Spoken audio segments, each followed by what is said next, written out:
நம்ம வசனம் தியானிக்கலாம். வசனத்தை அடிக்கடி நான் சொல்கிறேன். அது இப்போ ஸ்லாக்கிய ஆண்டு கிருபையின் காலத்தில் சொல்லலாம். இதெல்லாம் முடிந்து விடுகிற டைம் இருக்கிறது. அப்பொழுது நாம் சொல்லவில்லையே என்று நினைக்க வேண்டாம். 2 நாளாகவும் 7ஆம் அதிகாரம் 14வது வசனம். என் நாமம் தரிக்கப்பட்ட என் ஜனங்கள் தங்களை தாழ்த்தி ஜெபம் பண்ணி என் முகத்தை தேடி தங்கள் பொல்லாத வழிகளை விட்டு திரும்பினால், அப்பொழுது பரலோகத்தில் இருக்கிற நான் கேட்டு அவர்கள் பாவத்தை மன்னித்து அவர்கள் தேசத்துக்கு க்ஷேமத்தை கொடுப்பேன். நம்ம தேசம் க்ஷேமமாக இருப்பது நம்முடைய கையில்தான் இருக்கிறது. நாம் பொல்லாத வழிகளை விட்டு விலகி வர வேண்டும்.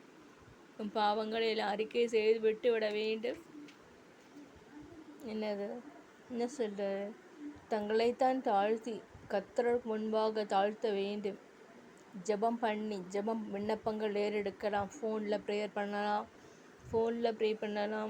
கஷ்டமான டைமில் ப்ரேயர் வாரியர்ஸ் கிட்ட சொல்லி ப்ரேயர் பண்ணலாம். அதே போல் தாழ்த்தி ஜெபம் பண்ணி என் முகத்தை தேடி, கர்த்தருடைய முகத்தை தேடுகிறவர்கள் தேடி தங்கள் பொல்லாத வழிகளை விட்டு திரும்பினால், நமக்கிட்ட இருக்கிற அக்கிரமங்கள், பாவ சிந்தனைகள் எல்லாம் விட்டு விடுவோமானால்,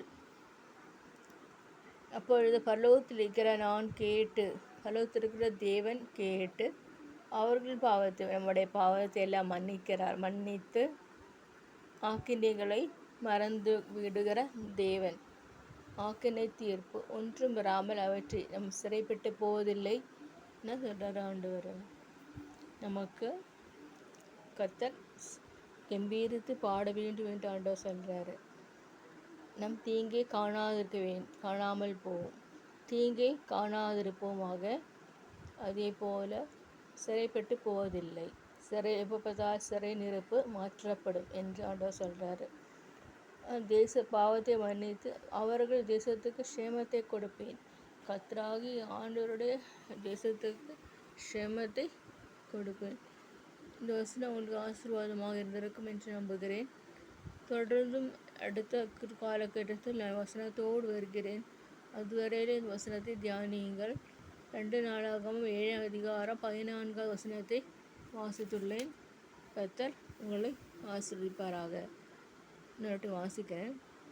என் நாமம் தரிக்கப்பட்ட என் ஜனங்கள் தங்களை தாழ்த்தி ஜெபம் பண்ணி என் முகத்தை தேடி தங்கள் பொல்லாத வழிகளை விட்டு திரும்பினால், அப்பொழுது பரலோகத்திலிருக்கிற நான் கேட்டு அவர்கள் பாவத்தை மன்னித்து அவர்கள் தேசத்துக்கு க்ஷேமத்தை கொடுப்பேன். தேசத்துக்கு க்ஷேமத்தை கொடுக்கிற கர்த்தர். ஆமீன், ஆமீன்.